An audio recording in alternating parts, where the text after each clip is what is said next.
government has recommended a third booster shot of the coronavirus vaccine for people with compromised immune systems, as well as those who've had 2 doses of the Sinovac jab. The experts said people could choose either Sinovac or BioNTech for their follow-up shot. Wendy Wong reports. The government's advisors say cancer patients, people on dialysis, transplant recipients, and those with AIDS should be the first to get a booster shot. High-risk groups, meaning residents over 60, medical workers, cross-boundary drivers, airport and hotel workers, and patients with chronic diseases should also get a booster shot. The expert panel recommended these groups receive a booster after they receive the second jab of the 2-dose COVID vaccine regimen. They also say those who have been fully vaccinated with a Sinovac-developed CoronaVac jab will also need a third shot, as studies show their antibody levels drop more quickly. One of the experts, Professor David Ho of the Chinese University, says these people could switch to BioNTech for the booster. If the subject is already receiving 2 doses of BioNTech, there's no reason why you want to switch to a weaker immunogenic agent. There's no good scientific reason to do that. But on the other hand, for those who receive 2 doses of CoronaVac, being a weaker immunogenic vaccine, then if you switch to BioNTech, that will actually stimulate higher antibody level. The Centre for Health Protection says they will liaise with the relevant authorities to offer booster shots for the priority groups. Meanwhile, Emirates flights from Dubai and Bangkok have been banned for 2 weeks after 3 confirmed COVID cases arrived from Pakistan on an Emirates flight. The 3 cases were among the 5 imported cases confirmed yesterday.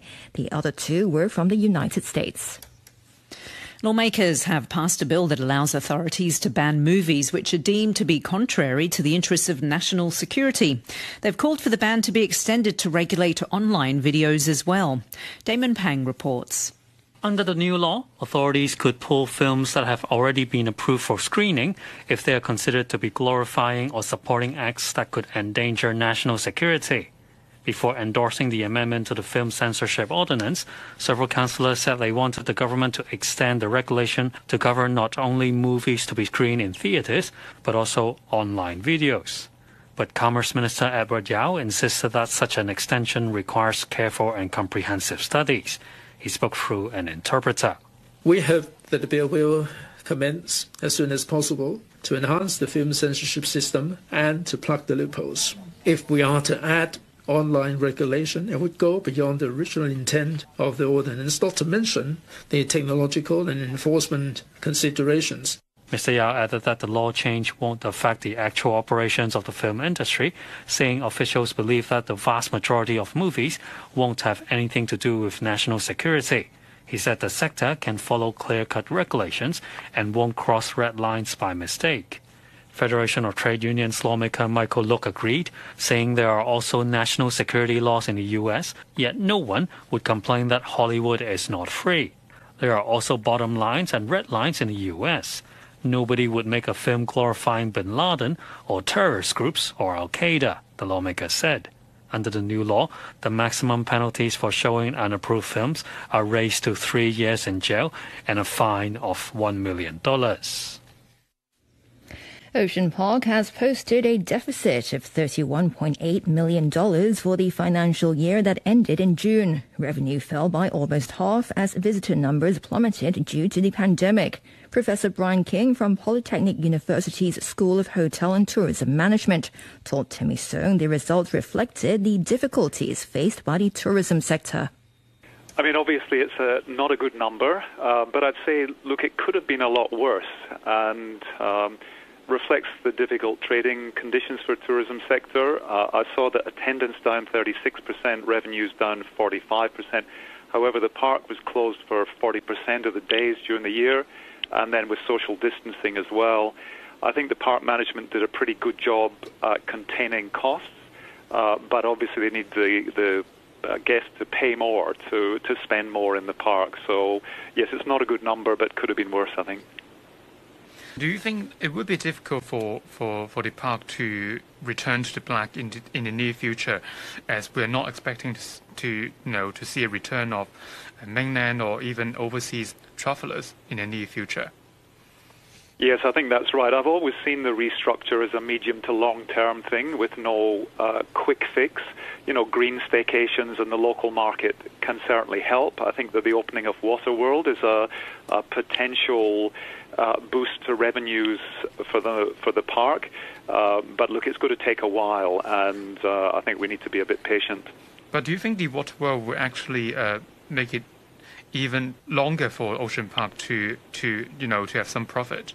Well, yes, I think it is going to take some time. I think Waterworld will help because that's a volume business, and then they have this dynamic pricing, so it allows them to boost the revenues. But the reorganization of the park with, glamping, green staycation, all that type of thing, that's not going to change the revenues quickly. So I think it's going to take time for the new business model with retail and experiences really to change the dynamic. Again, I think we need to be patient. And also, do you think Ocean Park is on the right track to transform itself from a theme park, to a destination where people go glamping and hiking and stuff? A tentative yes to that. I mean, I think we need to give it a bit of time. The new CEO has just joined from the entertainment sector, and I think the overall concept is good. I think the dynamic pricing is helpful. Will people pay a premium for things like glamping? Let's see. And will the partner businesses, and they've just done the tender recently, will they join in enthusiastically? Will that business model work? I really hope so for Hong Kong. But I think the jury's a little bit out. But it's quite positive at this stage, I'd say. And finally, what do you see will be the major challenge for Ocean Park in the next few years? Well, it's a business transformation. Previously it's been a one-fee traditional theme park where you pay everything up front for a day and then they get extra spending. But with this dynamic model, they're looking at people coming in for shorter times in off-peak periods, imagining doing all sorts of different things in that space. So it involves a very different way of the consumer thinking about it. So I've used the expression needs to win over the hearts and minds of Hong Kong people. So that's going to take a little bit of time, but I think there's good creativity being shown, a bit of trial and error, and then what looks like a solid strategy. That's Professor Brian King from Polytechnic University. Hong Kong Exchanges and Clearing says its third quarter net profit declined 3% from a year ago to $3.3 billion. The bourse operator explained that the slight year-on-year fall in net profit was driven by lower investment income. And it noted that its net profit for the first 9 months of the year jumped 15% to a record high of nearly $10 billion, as the headline average daily turnover for its cash reached an historic high and Stock Connect volumes and the IPO market remained strong. HKEX CEO Nicholas Agusin says he's cautiously optimistic about the future as the global economy recovers. We're seeing continued focus on vaccination efforts, a gradual resumption in travel, policy support from governments and commitment from businesses, finance and industries to rebuild. This all gives us cause for cautious optimism. Yes, yet we continue to battle to beat this pandemic. And along with the impact of ongoing geopolitical developments, sentiment, while optimistic, remains fragile. We're pleased with our year-to-date performance, but we are mindful of that fragility. He also dismissed fears that the government's expected scrapping of quarantine exemptions for senior company executives may push businesses away and threaten the city's status as a financial centre. But he acknowledged that the tightening of measures will affect the business community. This is something that we're monitoring very closely. We're trying to find the best way to make sure that we minimize the impact of any limitations that there may be on travel or quarantine restrictions.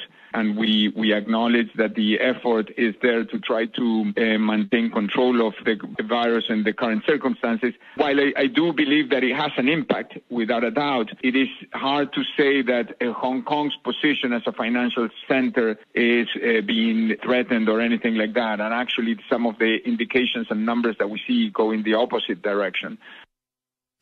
Property tycoon Li Ka-shing has been named one of China's 10 richest people in a list that includes Hong Kong, Macau and Taiwan for the first time. Maggie Ho reports.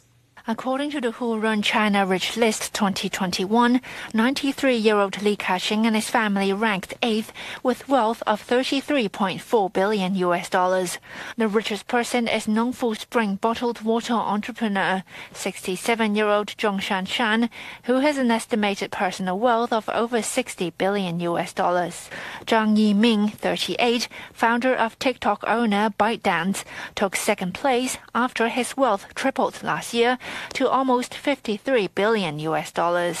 Battery king Zheng Yuchun of CATL tripled his wealth and rose to third spot with $47 billion. Alibaba's Jack Ma and his family held the top spot in the previous 2 years, but now trail in fifth place after Ant's listing was suspended and Alibaba was slapped with a hefty fine for monopolistic practices. The list noted that 8 of the 10 fastest risers are in the new energy business, while sports brands and semiconductors both had a good year. The list estimated that there are 2,918 individuals in China with wealth of 2 billion yuan or more. That's 22% or 520 individuals more than last year. With Who-run including the 2 SARs in Taiwan, 197 people were added to the list for the first time. Shanghai was found to be the fastest growing city in terms of the number of rich people, but Beijing still topped the list with 341 multi-billionaires. Hong Kong came in 5th with 151. Maggie Ho reporting. The central government has unveiled restrictions designed to curb the growth of skyscrapers on the mainland. These measures go beyond an existing ban on buildings of more than 500 metres. Sean Kennedy has details. Some of the world's most striking high-rises can be found on the mainland, but they've come under government scrutiny in recent months. In May, the owner of a 71-floor tower in Shenzhen closed the building after the structure began shaking. Xinhua cited a circular jointly issued by the Ministry of Housing and Urban Rural Development and the Ministry of Emergency Management, which said the government prohibited the approval of buildings taller than 250 metres and restricted those taller than 150 metres in any city with an urban population of less than 3 million. For cities of more than 3 million, construction of buildings higher than 500 metres was banned, and buildings higher than 250 metres could only be built under strict restrictions. Xinhua said skyscrapers could not be built in historic neighbourhoods, heritage sites and areas with heavy traffic. Following the military coup in Sudan, the African Union has suspended the country from its organisation and the World Bank has suspended its aid. Their actions have put further pressure on the coup leader, General Abdel Fattah Burhan, to reinstate the civilian government. Meanwhile, in the Sudanese capital, Khartoum, demonstrations against the takeover continued for a third day. The protesters are being supported by trade unions representing doctors, oil workers and bank officials who are all on strike. El Muiz Sali is a member of the Union of Chambers of Commerce. We want a civilian government. We don't want another military dictatorship. And the military should be confined to its role in only defending the country and maintaining the safety and security of the citizens. Last time, we started our protests in December 2018, and it went on until the 10th of April 2019. That's almost 5 months. We can sustain the protest as long as it needs to get back to our civilian transition. We are not going to give up. Abdul Rashid Khalifa from the Sudanese Banking Association is one of those protesting on the streets. Now I'm in the downtown and all the streets around this area has been blocked, and the conductors and the resistance committee that are taking control of these streets, and it's very difficult for anyone to pass around there. People are resisting and they are against the military coup that's taking place in Khartoum.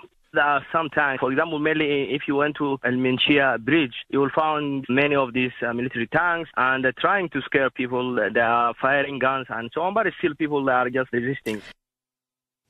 Addressing diplomats at the United Nations Security Council meeting in New York, the UN Special Envoy for the Horn of Africa, Parfait Ananga Anyanga, denounced the coup.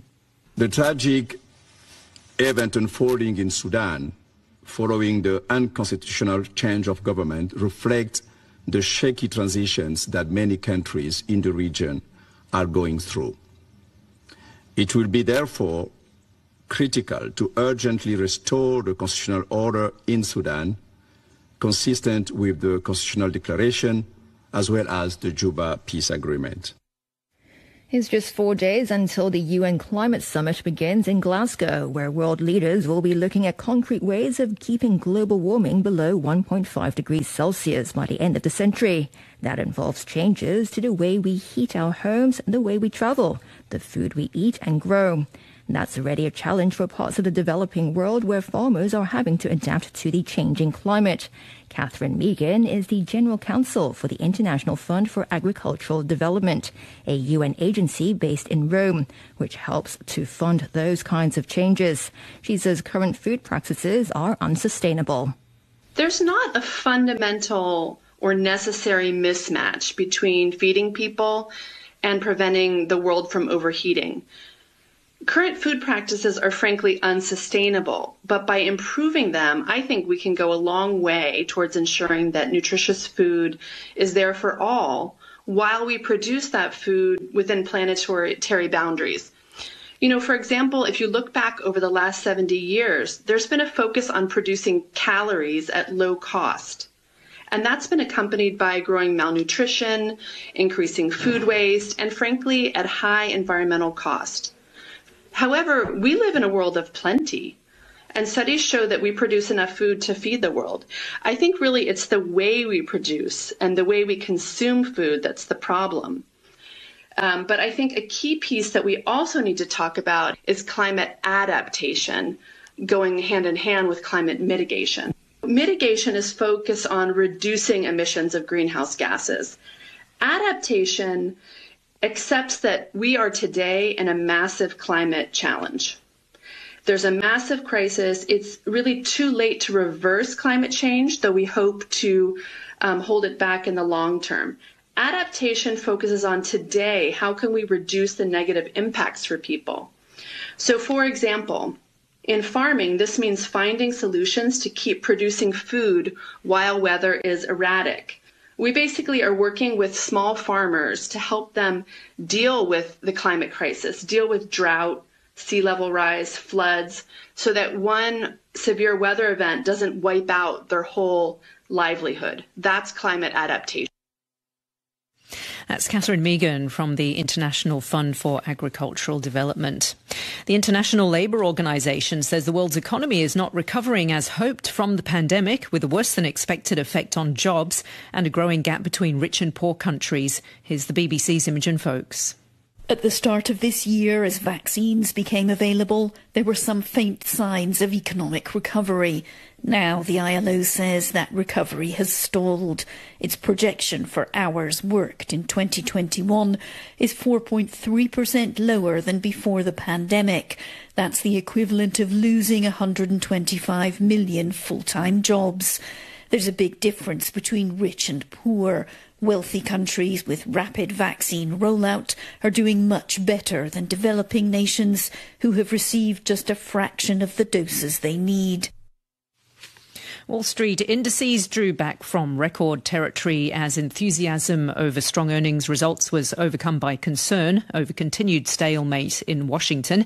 The Dow and S&P both started the day's trading with modest gains after record closes on Tuesday, but slumped at the end amid little progress by Democratic lawmakers in Congress on a long-awaited social spending package. At the close, the Dow dropped 0.7% to 35,490. The S&P lost 0.5% to 4,550. And the Nasdaq was flat at 15,235. Coca-Cola climbed 1.9% after reporting higher profits in the latest quarter and signalling it expects improved earnings for the year as soft drink consumption improves worldwide.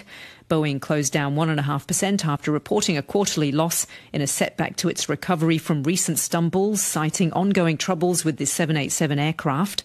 GM shares finished 5.4% lower after the car maker said its quarterly profits sunk, as did car sales due to the global semiconductor crunch the automaker predicted would persist into 2022. Google, which reported a big profit jump after markets closed on Tuesday, finished up 5%. Cambridge University has become the first British institution to return a Benin bronze to Nigeria. In a ceremony, Jesus College handed over the statue of a cockerel to a visiting delegation. The head of the college is Sunita Aline. When one sees a wrong that is so egregious, when you notice it, the key institutional question, and maybe in fact the only institutional question one can ask, is how to right that wrong. The cockerel is just one of hundreds of culturally significant bronzes looted by British troops in the 19th century. Professor Abba Isa Tijanani is part of the Nigerian delegation. It means a lot to us Nigerians because it's part of our history, part of our culture, and also part of our identity as a nation. We feel that it's not right for any external force to come and take away with artifacts that are of immense value. It's now coming up to 5 minutes to 7, and we'll have the sports news next. Whatever the dilemma, we carry out our duties with fairness and commitment. Even when it seems impossible to find a clue, we'll keep searching until we do. We are the Hong Kong Police Force. With your support, we will uphold law and order with courage and determination. Let's work together to fight crime and safeguard our city. To report crime, call the police hotline 2527-7177. Good morning, I'm Adam Jung with sports. Manchester City's 4-year reign as holders of the English League Cup is over. Saeed Benrahma from the penalty spot to make it 5 out of 5, scores! West Ham win the tie! Manchester City are knocked out of the League Cup! Saeed Benrahma scored the winning penalty as West Ham knocked Manchester City out in the 4th round of the League Cup. The game finished 0-0 after 90 minutes with Phil Foden the only player to miss in the shootout. West Ham won 5-3 on penalties to reach the quarter-finals. More details from the BBC's Ian Dennis. 2015 was the last time this competition was won by a club outside of Manchester. Success in the 4 consecutive seasons, Manchester City have won it 5 times out of 6. The last time they lost a tie 5 years ago, Manchester United triumphed. Well, West Ham have knocked out both of those 2 teams this season as they join Arsenal, Chelsea, Tottenham and Brentford to make it 5 clubs from the capital in the last 8.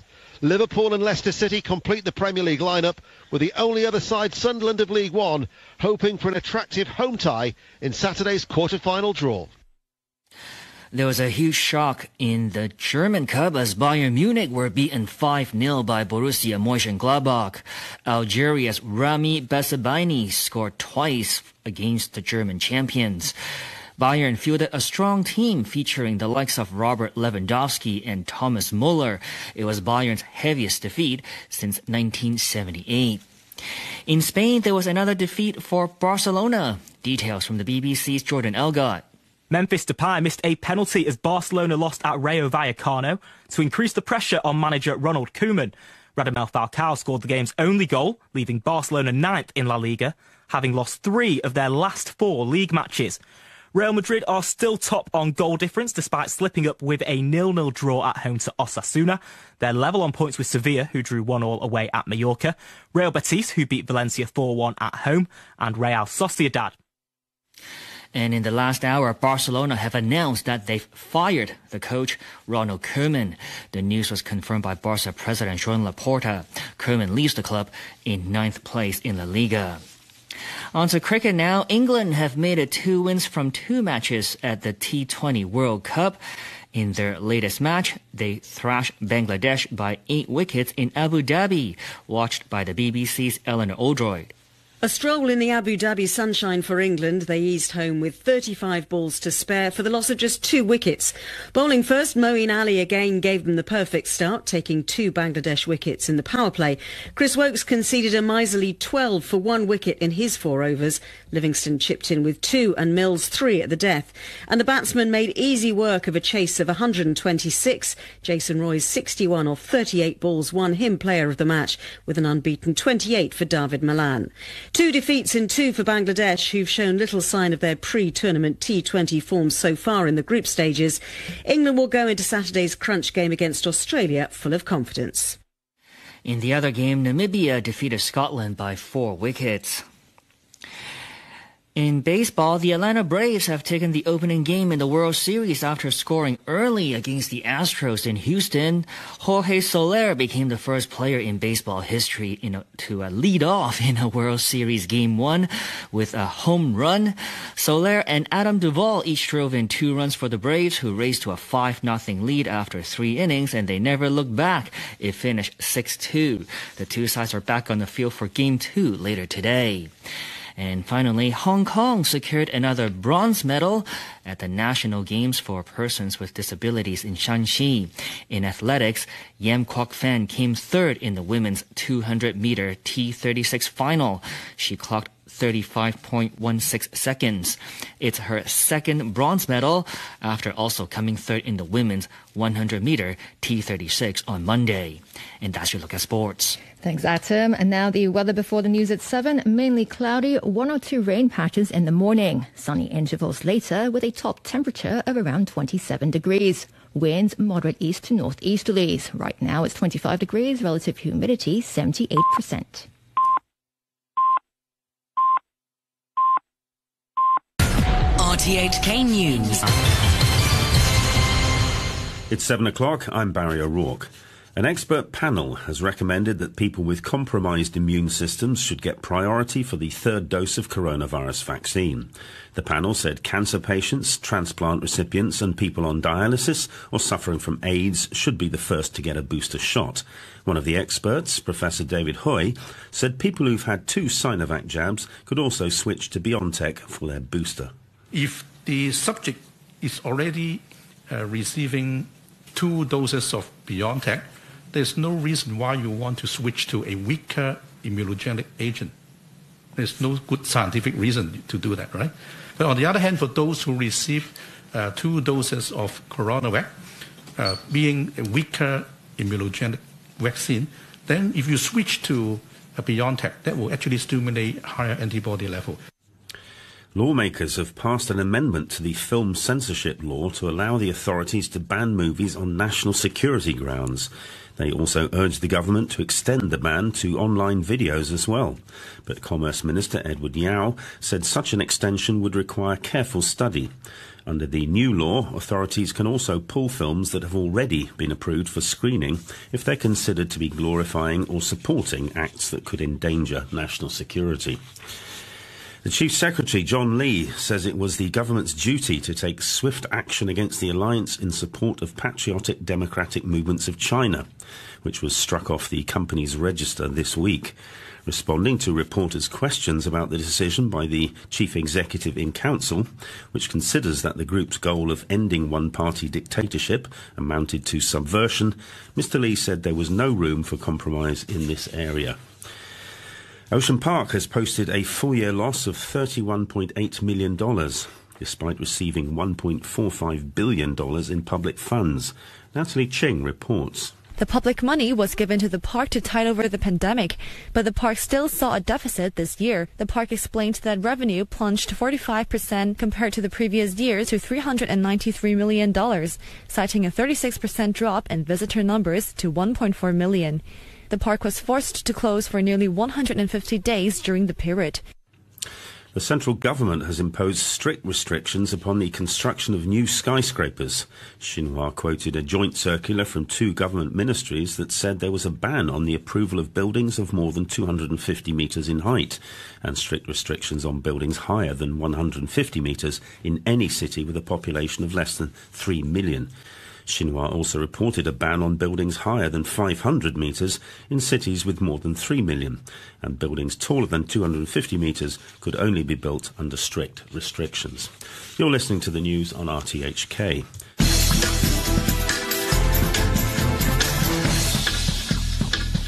Thanks to Barry O'Rourke in our newsroom. This is Hong Kong Today with Janice Wong and me, Samantha Butler.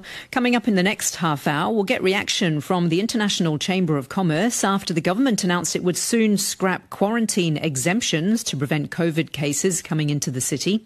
We'll have the latest on the fatal shooting on a Hollywood film set. The investigation will continue, and if the Sheriff's Office determines during our investigation a crime has occurred, an arrest or arrests will be made and charges will be filed. And why children in Egypt will soon be learning about Liverpool football legend Mo Salah.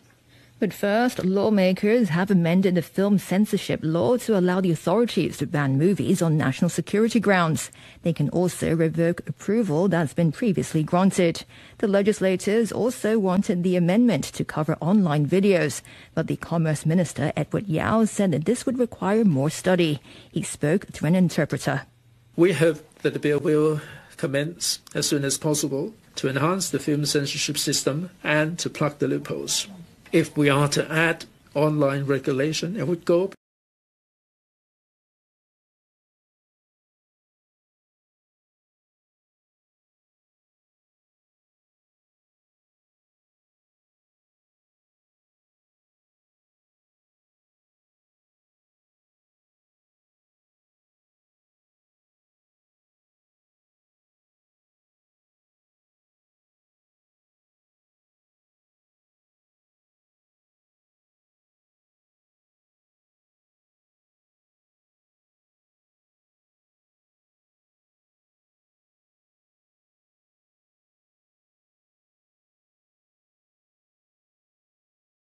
by National Security Police. Mr. Lee said there was no room for compromise in this area. The Hong Kong government has a responsibility to take action to prevent, suppress and punish acts that threaten the national security. When such threat happens, the Hong Kong Special Administrative Region has an active duty to take action. We will be resolute. When the Hong Kong government has evidence and believes that this action is necessary, it will be taken and it will be taken fast. The Chief Secretary also said various government bureaus would scrap as many quarantine exemptions as possible as part of government efforts to prevent imported COVID cases. He said more details would soon be announced. We will limit the exemption clauses to daily necessities or activities that are relevant to the daily living of society. And of course, we will have to ensure that government function can proceed as normal so as to ensure that we can do things for the betterment of society. I have asked the different bureaus to look at the related classes of people under their purview with a view to cancelling as many as possible the exemption classes. Well, for reaction to the announcement that quarantine exemptions will be scrapped, we're joined on the line now by the Vice Chairman of the International Chamber of Commerce, George Cautherley. Good morning. Good morning, Samantha. So what's your reaction to the news of the quarantine exemptions going to be scrapped? Well, I think we've seen over the recent months that increasingly countries are moving towards a live with COVID rather than a zero or near zero COVID infection policy. Of course, the mainland is still adhering to its zero COVID policy. And part of the live with COVID policy is, of course, conditional international travel. Hong Kong is in an invidious position in a way because we're very much an international focused economy. But on the other hand, because we've outsourced our manufacturing and increased it in the mainland, we also have to take attention to mainland policies. And I think we've got a situation where there's a judgment issue. Do we reduce increase our constraints on cross-border travel in order to end up with a quarantine-free communication with the mainland, or is it more advantageous economically for us to open up with the rest of the world and have our conditional or our quarantine access to China continue? And so this is a difficult judgment call to make.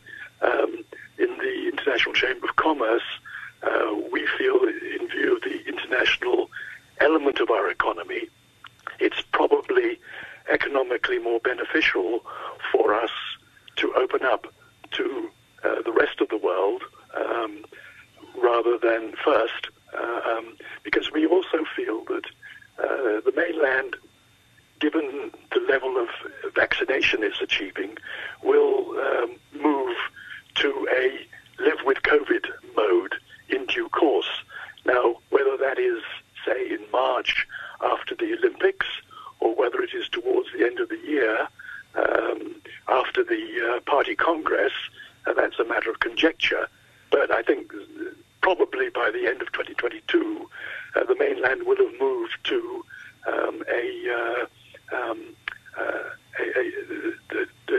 with the rest of the world towards a live with COVID mode.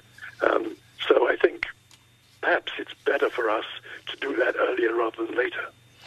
So when you say earlier rather than later, do you have a timeline in mind? Well, I think as soon as practicable. I mean, you're not going to open up to the world totally, and I think it's going to be based on people have to be fully vaccinated, and you'll do it country by country, depending on their status, COVID status, and also probably you will look to do it first with those countries that are more important to us with our economic trading. Of course, if we want to look at opening up internationally, the government has always said we need to boost our vaccination rate, which is around the high 60% for people who've been double dosed, and it's quite low in the elderly group. Do you think the government should do more or what could they do to encourage the vaccination rate to be boosted? Well, I think the government could have done more to increase the vaccination rate, and I think perhaps one point that they should have raised more strongly earlier is that probably if you want to travel internationally, you will have to be double vaccinated. That's what other countries would expect, and that's what we would expect for people coming into Hong Kong. So yes, certainly the more work has to be done on improving our vaccination rate, but at least it's now getting quite close to the 70%.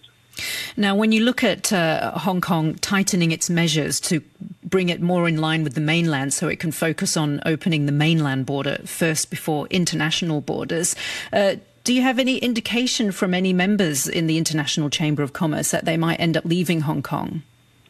Well, we're rather different from other chambers because basically all our members are Hong Kong companies, and we don't have any companies that are primarily internationally based. So this issue hasn't come up to us. But we do hear from other chambers that people are considering, due to COVID, the possibility that they may need to move staff out of Hong Kong and place them elsewhere because they need them to travel. Do you have any suggestions for the government looking at the fact that it needs to comply with the mainland because it wants to prioritise opening up the mainland border? Do you have any other suggestions within that framework? Well, I mean, if it has decided, which it seems to have, that it's got to comply with the mainland, then we're not going to open up to other countries. And I think that is, perhaps going in the wrong direction. Thanks a lot for joining us this morning. That's George Cautherley, the Vice Chairman of the International Chamber of Commerce. It's now 12 minutes past 7 on Hong Kong Today. Ocean Park has posted a deficit of $31.8 million for the financial year that ended in June. Revenue fell by almost half as visitor numbers plummeted due to the pandemic. Richard Pine has details. Ocean Park was shut for 146 days during the 2020-21 fiscal year because of COVID-19. Visitor numbers fell 36% to 1.4 million, and revenues dropped 45% to $393 million. $1.45 billion from the government helped to fund the park's operations and capital expenditure, but the park still recorded a deficit of $31.8 million. In the previous financial year, the park recorded a surplus of $1.92 billion, thanks largely to a $3 billion injection from the government. The park's chief executive, Wendy Wong, says that despite this difficult operating environment, they were able to reimagine the Ocean Park experience and experiment with new concepts. The government announced a major revamp of the attraction earlier this year, which included scrapping entrance fees and turning the entire lowland area into a shopping and dining zone. Authorities said the overhaul will allow Ocean Park to return to profitability as soon as 2024. Richard Pine. The Secretary for Home Affairs, Casper Choi, says Hong Kong will be well equipped to host water sports and golf events in the National Games in 2025. Violet Wong reports. Speaking at the last council meeting of this legislative term, Casper Choi told lawmakers that SAR officials will discuss with their counterparts from other co-hosting cities in Guangdong and Macau about the division of work, adding Hong Kong has many advantages in terms of hosting some of the competitions. Geographically, we have a good environment to do water sports. And as mentioned by the lawmakers, we have a nice golf course. So for these competitions in which we have a relative edge in hosting and experience in hosting events on an international level, we will speak with sports authorities in Guangdong and Macau as soon as possible. The minister added that various existing stadiums and the Kai Tak Sports Park, which is due to open in 2023, will provide a good basis for the city to co-host the 15th National Games. Lawmakers also urged the government to stage the opening and closing ceremonies of the mega sports events here, and Mr. Choi said the governments will be looking into the arrangement. Officials have given their first detailed account of a fatal shooting of a cinematographer last week on the set of the US film Rust. The actor Alec Baldwin accidentally shot dead Helena Hutchins and injured the director Joel Sosa. Speaking at a news conference, the Santa Fe County Sheriff Aiden Mendoza said this about the investigation. It's too early right now in the investigation to comment on charges at this point. The investigation will continue, and if the sheriff's office determines during our investigation a crime has occurred and probable cause exists, an arrest or arrests will be made and charges will be filed. Otherwise, we will complete our investigation and forward the full investigation and evidence to the district attorney for review. The sheriff confirmed that the authorities have the firearm that was used by Alec Baldwin. The incident prompted calls to better regulate or ban the use of firearms on film sets. The BBC's David Willis has more on the story. Officials say that they've recovered the gun that fired the fatal shot that killed Helena Hutchins, as well as about 500 rounds of ammunition, including blanks, dummy rounds, and what the Sheriff's Department believes to be live rounds.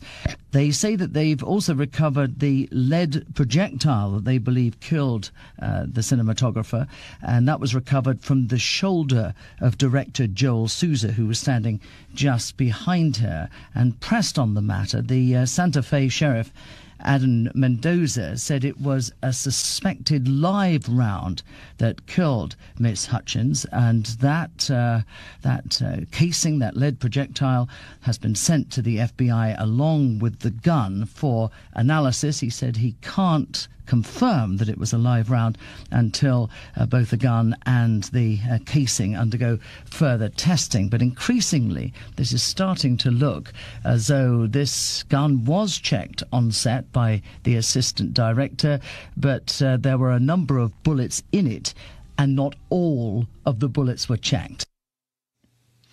Rosa Parks is one of the most famous names in modern American history. Who hasn't heard about the young black woman who refused to give up her seat to a white man on a segregated bus in Alabama in 1955? But the name of a teenager who carried out a similar act of defiance a few months beforehand is less well known. Claudette Colvin is an 82-year-old African-American woman who was arrested for the same defiant act several months before Rosa Parks. Colvin was convicted of assaulting a police officer while being arrested. She was placed on probation, but never received notice that she'd finished the term and was on safe ground legally. Now she's fighting to have her name cleared. I wasn't violating the segregation law because I wasn't sitting in the white section as some reported. I was sitting in the area provided for colored people. But what happened in Jim Crow law, in Jim Crow rule, it's not a law, Jim Crow rule, the bus driver can ask you to give up your seat to a white person. But in order for a white person to sit down, be seated, the fourth seat has to be clear because a white person could not sit across the aisle from a colored person. To me, it would just have my record clear because it would show them how unfair this segregated law was. And if you look back at it, it was really a very unfair law because it's not only some of the rules are ridiculous because we had, as Negroes or colored people, we had to stand up over empty seats just because they was reserved for white people. We wasn't allowed to sit in them, even though it wasn't occupied by white people. A lot of people think that it was only about the bus seat, and that my mindset and the other passengers on the bus, it wasn't only about the seat, it was all about the unfairness and injustice that was happening in Montgomery at that time. The global computer chip shortage has cut into third quarter profits at both Ford and General Motors, with both companies having to temporarily close factories, pinching supplies on dealer lots. Ford's net income of $1.8 billion was down 23% from a year ago. GM's third quarterly profit dropped 40% to $2.4 billion. For both automakers, high prices mainly for the pickup trucks and big SUVs that they sold eased the sting from lower sales. Ford said revenue dropped 5% from a year ago to $35.6 billion, but the company said it would resume paying a 10-cent per share dividend starting in the fourth quarter at a cost of $400 million per quarter. Boeing has reported a loss of $109 million for the third quarter because of charges for its 787 Dreamliner plane and the Starliner space capsule. But Boeing said it saw demand for planes improving as more people travel and the industry recovers from the pandemic. Boeing is struggling to resume deliveries of the Dreamliner because of a series of production flaws. It's also taking a write-down to cover problems with the Starliner. The space capsule's first test flight in 2019 didn't go as planned, and the second one was scrapped this August because of issues with valves in the propulsion system. McDonald's has reported stronger than expected sales in the third quarter, boosted by larger orders and higher prices on the menu. Revenue jumped 14% to $6.2 billion in the July to September period. That beat Wall Street's forecast of $6 billion. Same-store sales, or sales at stores open at least a year, rose 12.7% as restrictions eased in most markets. Wall Street had expected a 10% increase. McDonald's net income rose 22% to $2.1 billion for the quarter. Stocks faded in the last hour of trading and ended mostly lower on Wall Street. Several big tech companies posted solid gains, led by Microsoft, which reported a 24% surge in profits last quarter as its cloud computing business bounded ahead. Encouraging earnings helped lift several companies. The yield on the 10-year Treasury fell 1.53%. Oil prices fell. Asian shares look set to follow US stocks lower. Futures markets are pointing to further declines for Hong Kong stocks, which fell the most in 3 weeks yesterday, with the Hang Seng Index projected to open 100 points down. In Japan, the Nikkei is forecast to open down 1.4%. And stay tuned for the latest financial analysis with Money Talk after the news at 8. Joining Peter Lewis today are personal wealth advisor Enzio von Pfeil, John Schofield from Tempus Investment, and with a view from Taiwan is Ross Feingold at Safe Pro Group. Fans of Liverpool Football Club adore him, not least after he scored a hat-trick against Manchester United. But in his hometown nation of Egypt, Mo Salah is a national hero. Now it seems he's also going to be subject to study at school after his achievements were added to the school curriculum. Dr. Salava Ibrahim is from Egypt and is a lecturer in international relations in the UK. She's been speaking to the BBC's Ratula Shah.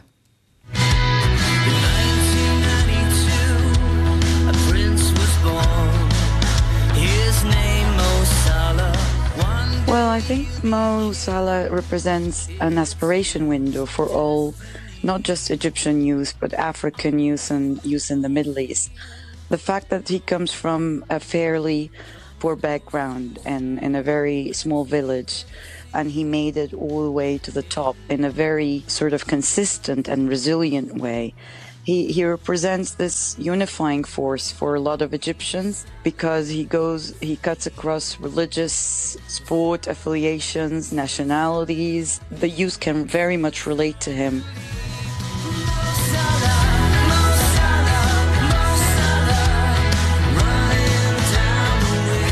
Now playing it forward. Oh, lovely ball. Salah's in for the hat-trick. He's overrun it. No, he hasn't. He scored it. Lovely touch, just a final little poke, past De Gea and into the back of the Manchester. Do you think it's a political decision, in a sense, to put him in the curriculum, or does it represent a realisation that if you're going to sell your country and its identity to your youth, you have to find ambassadors to do it?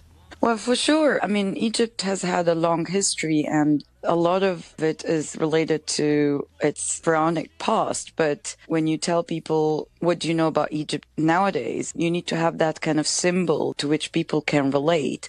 If you bring in scientists or novelists, these are all great contributors to Egyptian culture, but the youth sadly don't know many of them. But Mo Salah, whether you go to the smallest village or to an urban slum or a high-end cafe in Cairo, definitely he'll be known, and not just in Egypt, but worldwide.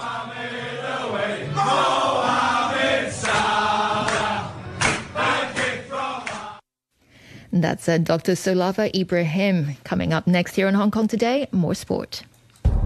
No matter how our society has developed, thunderstorms, including lightning, squalls and hail, still pose threats. When you are engaged in outdoor activities, stay tuned to the Hong Kong Observatory for thunderstorm warnings and associated information, especially on the areas being affected. Take appropriate precaution. Be alert to the threats posed by thunderstorms. You can also pay attention to radio and TV broadcasts and check the observatory's website or the My Observatory mobile app for details. Time for another look at sports. I'm Adam Jung. We start in Australia, where the Adelaide United midfielder Josh Cavallo has become the first openly gay footballer to come out while still playing in the country's top flight. The 21-year-old said he'd been fighting with his sexuality for 6 years, and he was glad he could put that to rest. It's really hard to explain, but when I told my two coaches, Carl and Ross, I already felt so much better, and I felt like everything was off my shoulders and I could perform to a complete different level. So knowing that the world knows now and I've got no more secrets up my sleeve and I don't need to hide, I can be my authentic self and it's okay, I can't imagine what I can bring to the table now. And I hope that one day I can inspire someone in the younger generation or someone else behind the phone that's struggling and sees my story and sees that it's okay. The world loved this. We're in 2021. It's a different time to what it was before. It's more accepting, and I've been nothing but given good things by the public. So I hope that one day someone else can follow my lead and come out too. And it's just normal. It becomes normal, you know. Playing football, doesn't matter who you are. Everyone's welcomed. In other football news, Barcelona have sacked manager Ronald Koeman after the team's 1-0 loss to Rayo Vallecano, a game in which Memphis Depay missed a penalty. The result left Barca 9th in La Liga with 15 points from 10 games. Koeman had been under constant pressure after a poor start to the club's first season without Lionel Messi in nearly 2 decades. Barca have lost 3 of their last 4 league matches. Real Madrid remain top on goal difference despite dropping points in a 0-0 draw with Osasuna. They're level on points with Sevilla, Real Betis and Real Sociedad. There was a stunning result in the German Cup as Bayern Munich were beaten 5-0 by Borussia Mönchengladbach. Algeria's Rami Bassabaini scored twice against the German champions. Bayern fielded a strong team featuring the likes of Robert Lewandowski and Thomas Müller. It was Bayern's heaviest defeat since 1978. In the English League Cup, Manchester City's 4-year reign as title holders is over. They were beaten in the 4th round by West Ham. The game finished 0-0 after 90 minutes at London Stadium. West Ham won the shootout 5-3 to reach the quarter-finals. More details from the BBC's Ian Dennis. 2015 was the last time this competition was won by a club outside of Manchester. Success in the 4 consecutive seasons, Manchester City have won it 5 times out of 6. The last time they lost a tie 5 years ago, Manchester United triumphed. Well, West Ham have knocked out both of those 2 teams this season as they join Arsenal, Chelsea, Tottenham and Brentford to make it 5 clubs from the capital in the last 8. Liverpool and Leicester City complete the Premier League lineup, with the only other side, Sunderland of League One, hoping for an attractive home tie in Saturday's quarter-final draw. On to cricket now. England have made it 2 wins from 2 matches at the T20 World Cup. In their latest match, they thrashed Bangladesh by 8 wickets in Abu Dhabi. In the other game, Namibia beat Scotland by 4 wickets. JJ Smith hit an unbeaten 32 from 23 balls to seal victory for Namibia in the final over. And in baseball, the Atlanta Braves have taken the opening game in the World Series after scoring early against the Astros in Houston. Jorge Soler became the first player in baseball history to lead off in a World Series Game 1 with a home run. He drove in 2 runs as the Braves won this game 6-2. The 2 sides are back on the field for Game 2 later today. And that's your look at sports. Thanks, Atta. The weather forecast for today, mainly cloudy with 1 or 2 rain patches in the morning. Sunny intervals later with highs of around 27 degrees. Winds moderate east to northeasterlies, occasionally fresh offshore. Forecasters say it will be mainly fine tomorrow, cloudy though over the weekend. At the moment, it's 25 degrees, relative humidity 79%. It's now 7:30 with the news summary. Here's Barry O'Rourke. An expert panel has recommended that people with compromised immune systems should get priority for the 3rd dose of coronavirus vaccine. The panel said cancer patients, transplant recipients and people on dialysis or suffering from AIDS should be the first to get a booster shot. One of the experts, Professor David Hoy, said people who've had 2 Sinovac jabs could also switch to BioNTech for their booster. If the subject is already receiving 2 doses of BioNTech, there's no reason why you want to switch to a weaker immunogenic agent. There's no good scientific reason to do that, right? But on the other hand, for those who receive 2 doses of CoronaVac, being a weaker immunogenic vaccine, then if you switch to a BioNTech, that will actually stimulate higher antibody level. Lawmakers have amended the film censorship law to allow the authorities to ban movies on national security grounds. They can also revoke approval that's been previously granted. The legislators had wanted the amendment to cover online videos also, but Commerce Minister Edward Yao said this would require more study. He spoke through an interpreter. We hope that the bill will commence as soon as possible to enhance the film censorship system and to plug the loopholes. If we are to add online regulation, it would go beyond the original intent of the ordinance, not to mention the technological and enforcement considerations. So we do need more time to conduct studies. I don't think we should let it get in the way of this amendment exercise. Chief Secretary John Lee says it was the government's duty to take swift action against the alliance in support of patriotic democratic movements of China, which was struck off the company's register this week. Responding to reporters' questions about the decision, Mr. Lee said there was no room for compromise in this area. The Hong Kong government has a responsibility to take action to prevent, suppress and punish acts that threaten the national security. When such threat happens, the Hong Kong Special Administrative Region has an active duty to take action. Ocean Park has posted a full-year loss of $31.8 million, despite receiving $1.45 billion in public funds. Natalie Ching reports. The public money was given to the park to tide over the pandemic, but the park still saw a deficit this year. The park explained that revenue plunged 45% compared to the previous year to $393 million, citing a 36% drop in visitor numbers to 1.4 million. The park was forced to close for nearly 150 days during the period. The International Labour Organization says the world's economy is not recovering as hoped from the pandemic, with a worse-than-expected effect on jobs and a growing gap between rich and poor countries. Its projection for hours worked this year is more than 4% lower than before the pandemic. It's the equivalent of losing 125 million full-time jobs. More news on the hour from RTHK. Thanks to Barry O'Rourke in our newsroom. This is Hong Kong Today with me, Janice Wong, and Samantha Butler. Still to come in the final half hour, we'll talk to minority rights group Unison about expanding discrimination laws to include nationality or immigration status. The Hong Kong Blind Union calls for more community support for the visually impaired. And the Scottish bookseller called a hero by Hollywood actor Tom Hanks. I wanted him to know about the new exhibition at the National Museum of Scotland. It's called The Typewriter Revolution. I thought, as that's on for a year, he might be able to nip across and have a wee look. But first, an expert panel advising the government has recommended a third booster shot of the coronavirus vaccine for people with compromised immune systems, as well as those who've had 2 doses of the Sinovac jab. The expert said people could choose either Sinovac or BioNTech for their follow-up shot. Wendy Wong reports. The government's advisors say cancer patients, people on dialysis, transplant recipients and those with AIDS should be the first to get a booster shot. High-risk groups, meaning residents over 60, medical workers, cross-boundary drivers, airport and hotel workers, and patients with chronic diseases should also get a booster shot.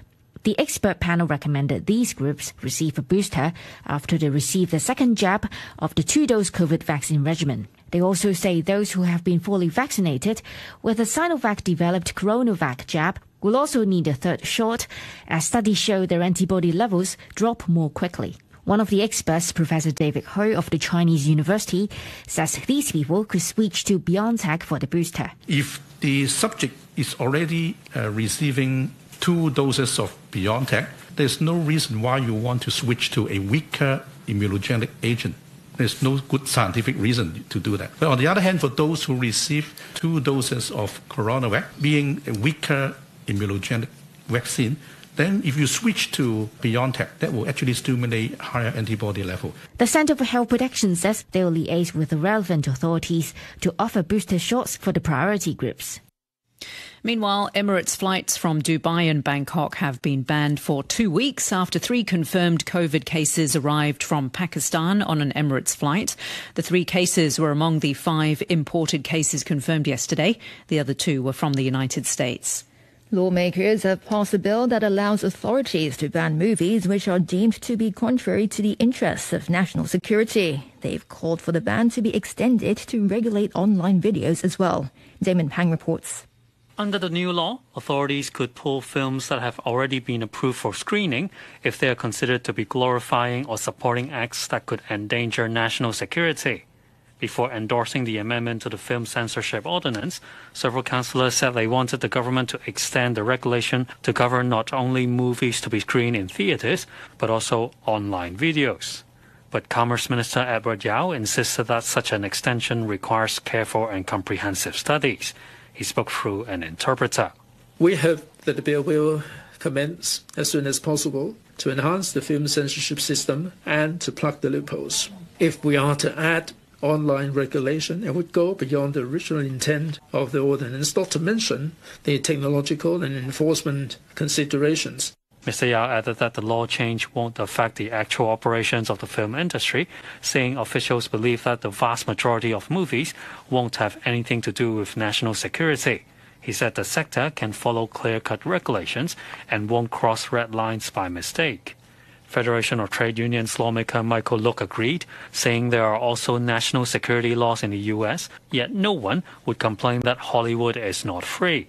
There are also bottom lines and red lines in the U.S. Nobody would make a film glorifying bin Laden or terrorist groups or Al-Qaeda, the lawmaker said. Under the new law, the maximum penalties for showing unapproved films are raised to 3 years in jail and a fine of $1 million. Damon Pang reporting. The executive director of the ethnic minority advocacy group Hong Kong Unison says the city's discrimination laws should be expanded to protect against any discrimination on the basis of nationality or immigration status. Phyllis Cheung's call came after the Mainland Affairs Secretary Eric Zhang told lawmakers last week that his bureau would submit a blueprint on outlawing discrimination against mainlanders.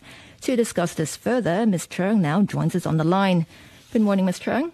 Hi, good morning. Thanks for joining us on the program. So, first of all, what are your thoughts on plans by the government to make discrimination against mainlanders illegal?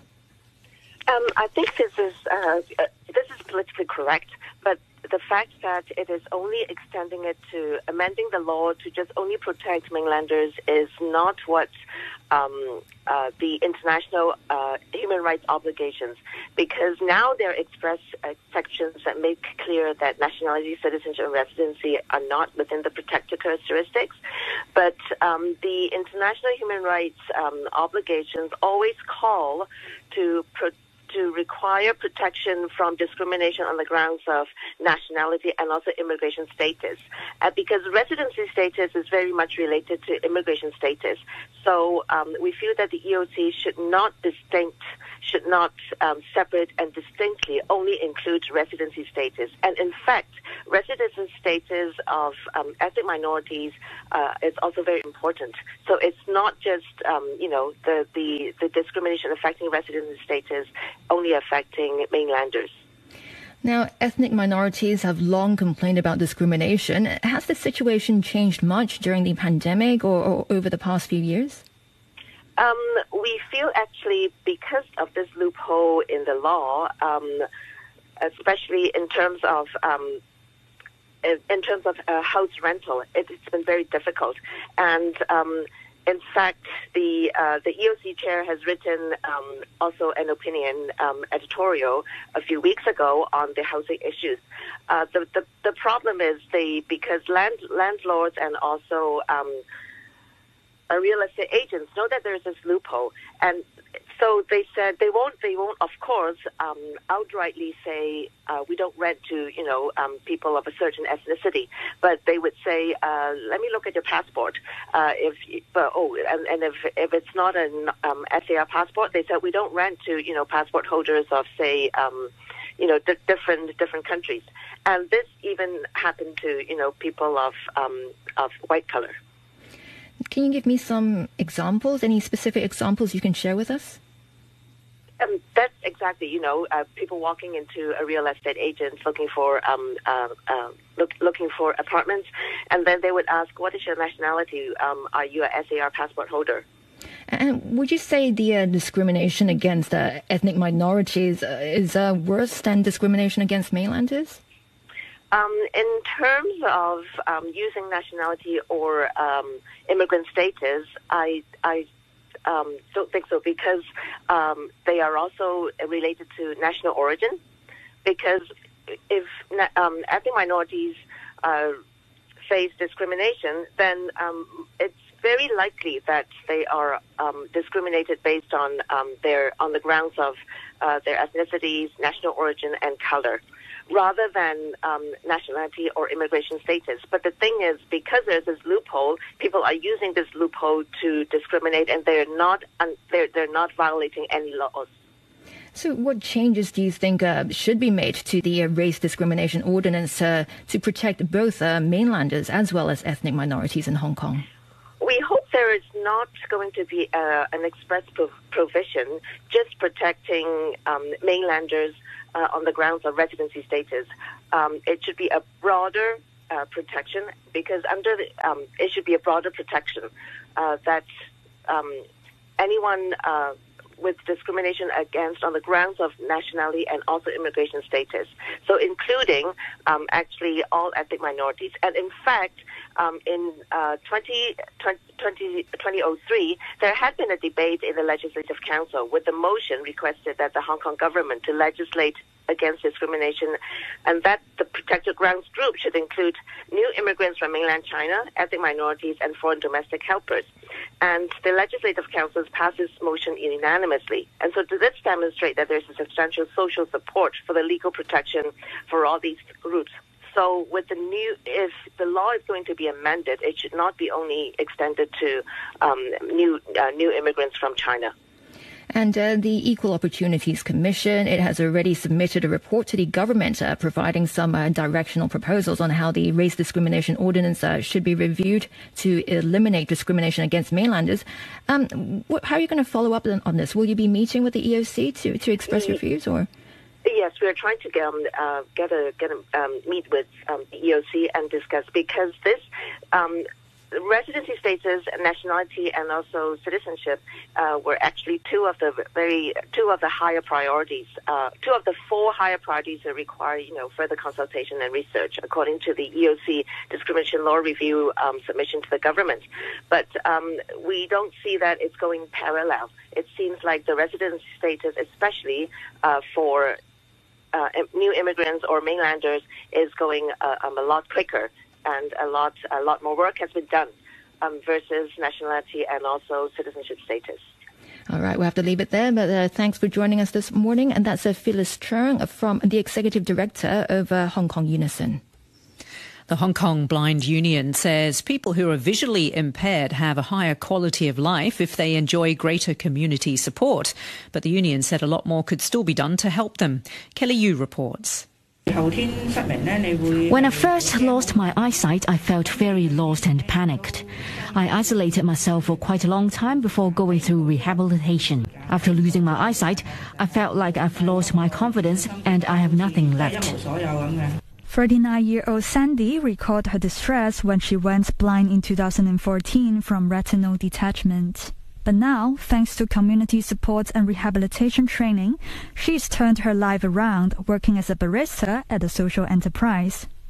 Sandy says others are not as lucky though. If employers know we are visually impaired, they don't give us too many opportunities.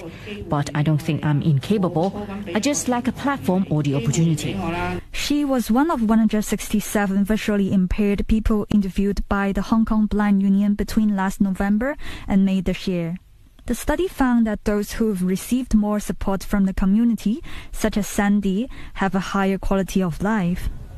59-year-old Mr. Mok, on the other hand, is one of those needing greater support. He's found it difficult to adapt to life without vision, citing an incident in which he tripped a fellow passenger with his cane on an MTR platform. The staff asked the girl if she wanted to hold me accountable for the incident. At times like these, I feel quite frustrated. People think it's my fault, but I didn't intend to hurt anyone at all. And Mr. Mok is still waiting for rehabilitation training, hoping to get back to work as soon as possible. The Hong Kong Blind Union has called on the government to provide more support for the visually impaired, such as providing subsidized eye care and more resources on rehabilitation training. It's now 15 minutes to 8 on Hong Kong Today. After multiple petitions, India's Supreme Court has appointed an independent panel to investigate allegations that the government has been spying on its critics. Earlier this year, the names of Indian politicians, activists and journalists were on a leaked list of people whose phones were thought to have been hacked by Pegasus spyware. The Indian government denied any wrongdoing, but said it couldn't reveal details of its use of spyware for national security reasons. The court-appointed panel has 8 weeks to carry out its work. Siddharth Varadarajan is one of the journalists whose number was on the leaked list. He discovered in March that his phone had been compromised since 2018.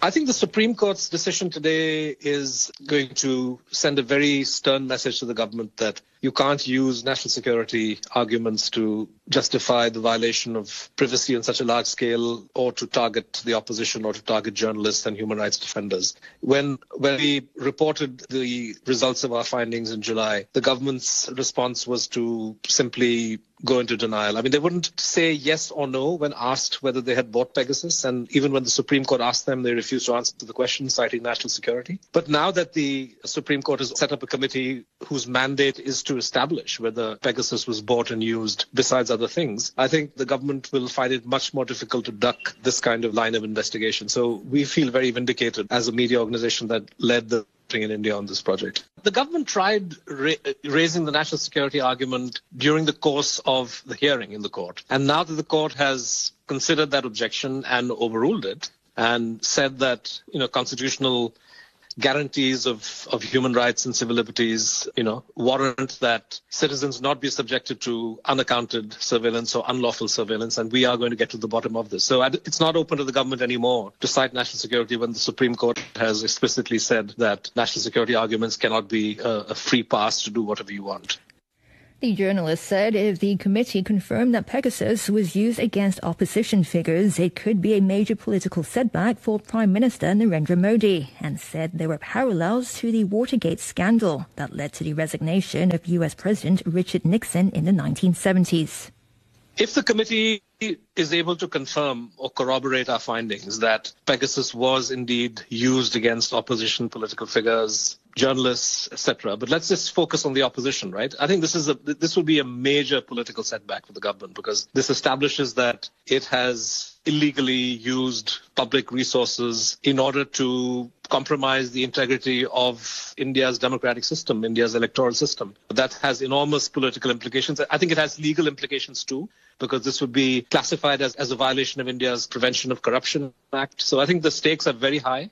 The findings of our reporting suggest a situation that's much worse than Watergate, because public funds were used and this kind of surveillance was conducted over a much longer period, right in the middle of several election campaigns. So, yeah, the parallels are striking. And Watergate took a couple of years to cook and fester before Nixon finally went. And it's possible, if the committee does its work and the Supreme Court pursues this, that this could very well create a sticky time for Mr. Modi. That's journalist Siddhartha Varadarajan. Shana Nana Chudasama is a spokesperson for India's governing BJP party.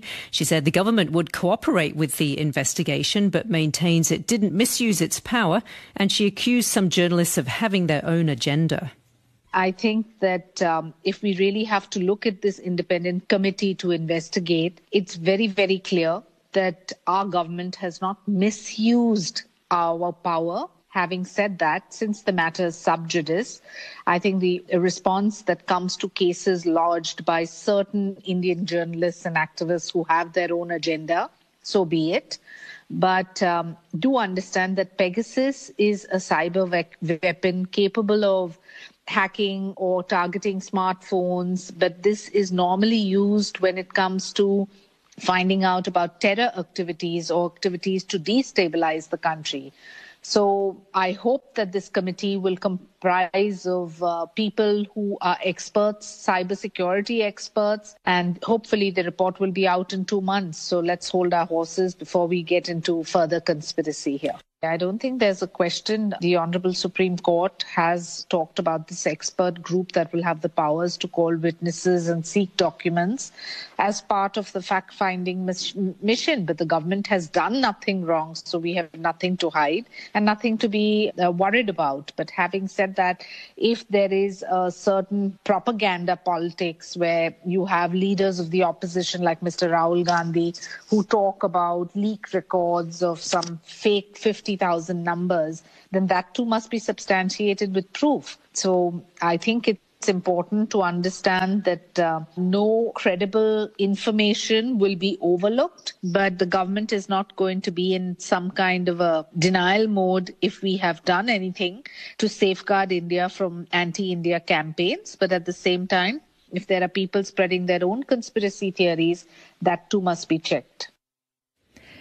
Think of the Italian city of Venice, and the image of a gondola won't be far behind. Those elegant watercraft used by visitors looking for a romantic tour of the canals. But the sedate world has been rocked by a doping scandal. The BBC's Danny Aberhard reports.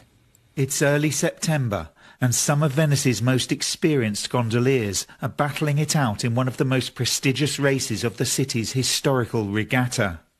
The boats are smaller, slimmer versions of the tourist craft, known as gondolini, powered by twin oarsmen standing up, wearing white trousers and stripy tops.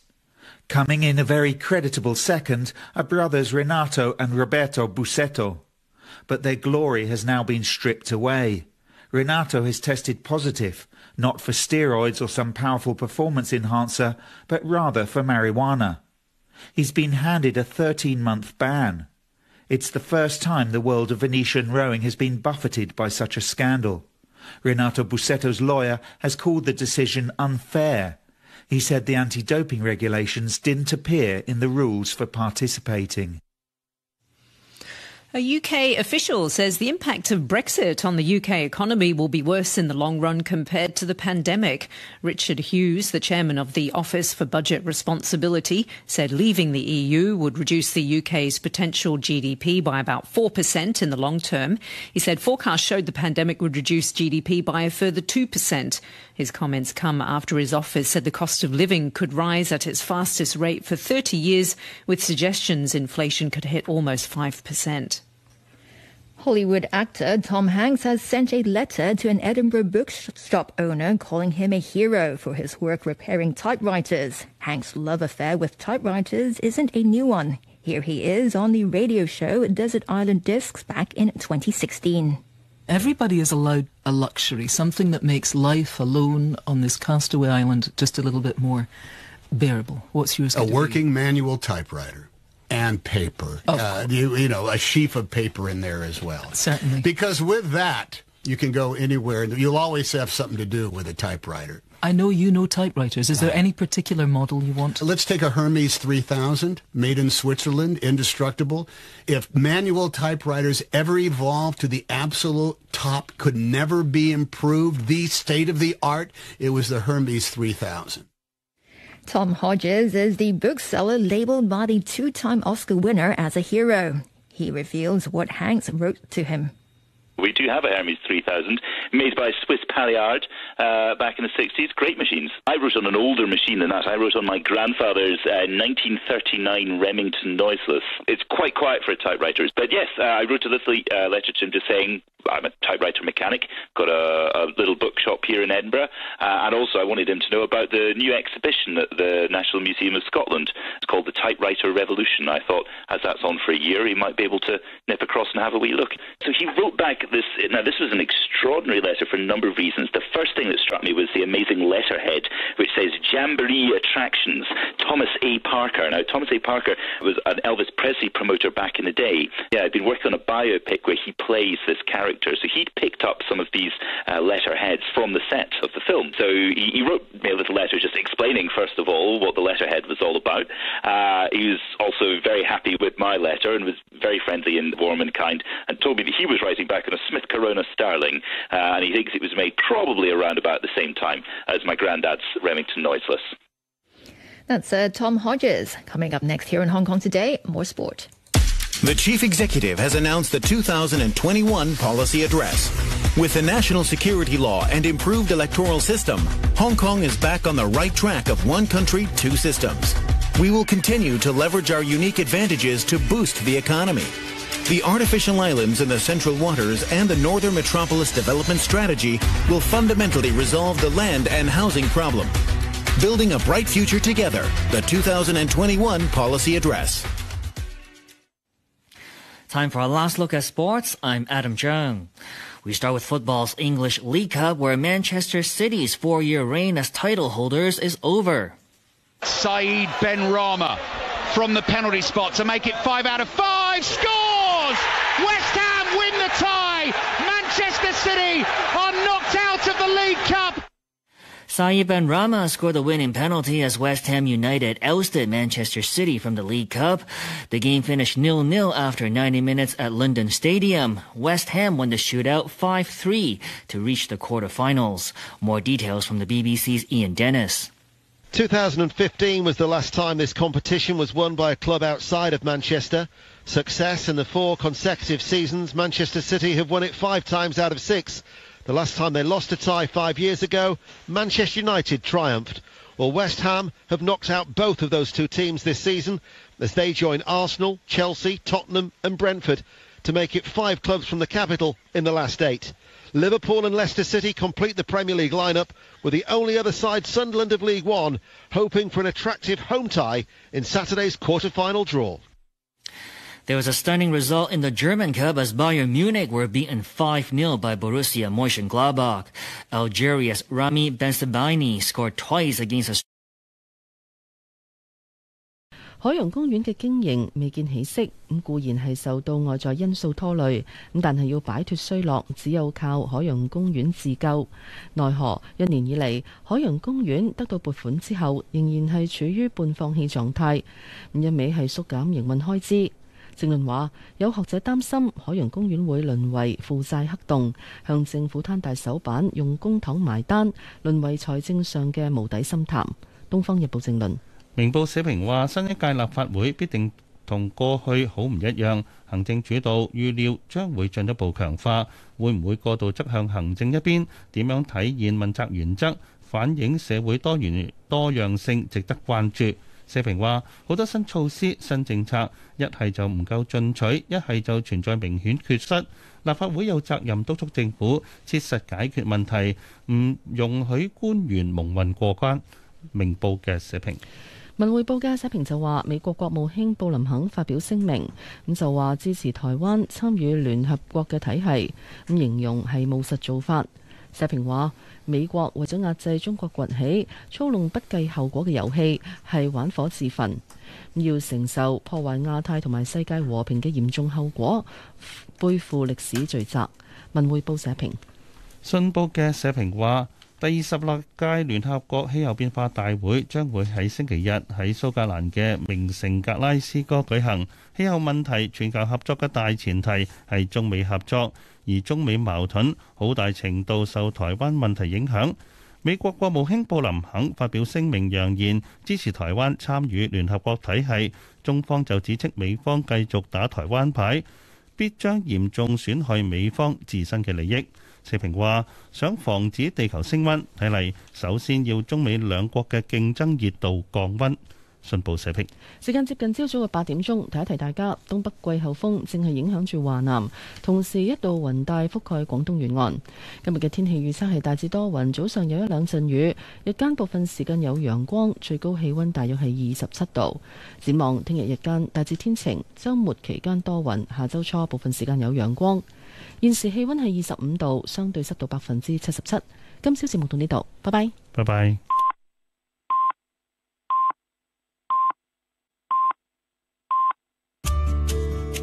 內地與香港一脈相連，每個人喺自己崗位全力以赴，共創美好將來。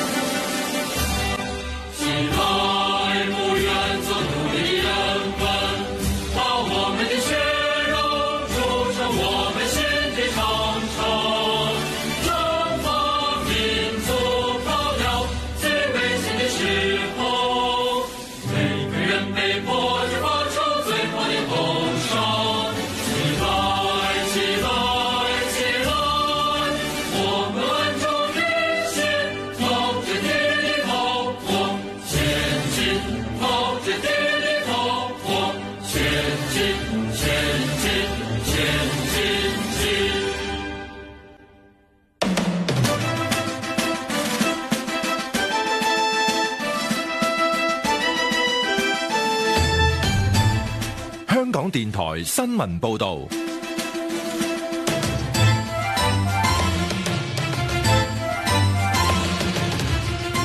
早上8點01分，由陳景瑤報第一節新聞。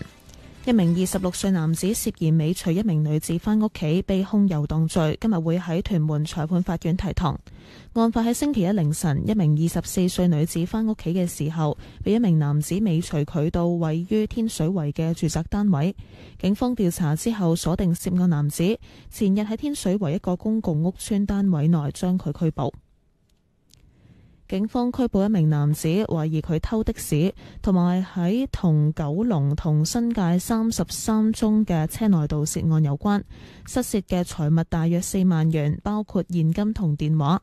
行動中起回2架報失的士。警方星期二凌晨喺大圍進行反車內盜竊行動，發現一名男子喺的士停泊處附近形跡可疑，男子涉嫌擅自取去交通工具同車內盜竊被捕。總理李克強出席東亞峰會嘅時候話，維護南海和平穩定，維護南海航行同飛越自由，符合各方共同利益。喺中國同東盟國家共同努力下，南海局勢整體保持穩定，航行同飛越自由從未發生過問題。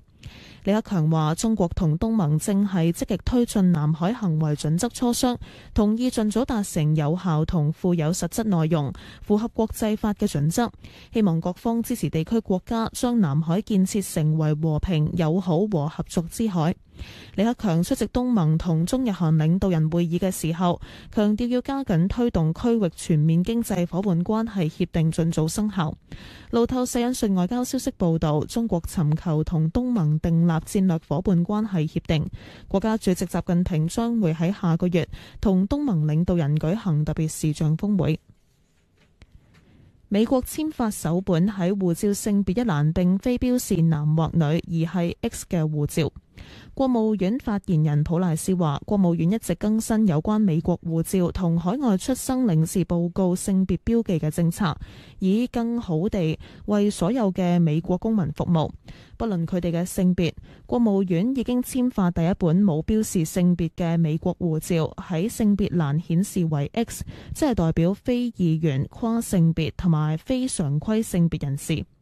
國務院期望喺2022年初完成更新系統同表格，為所有申請人提供有關嘅選項，並會同其他部門合作，確保所有護照持有人喺旅遊嘅時候盡可能順利。普賴斯重申，國務院致力推動所有人嘅自由、尊嚴同平等。體育消息。英格蘭聯賽杯16強，利物浦作客2球擊敗英冠嘅普雷斯頓晉級。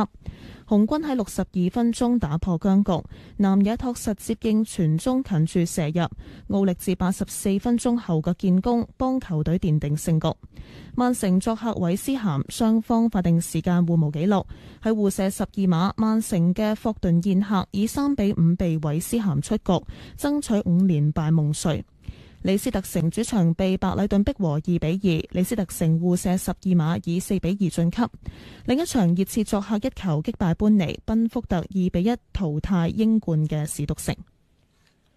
財經消息，美元對其他貨幣嘅賣價：港元7.778，日元113.82，瑞士法郎0.918，加元1.236，人民幣6.394，英鎊對美元1.374，歐元對美元1.16，澳元對美元0.751，新西蘭元對美元0.717。日經平均指數報2萬。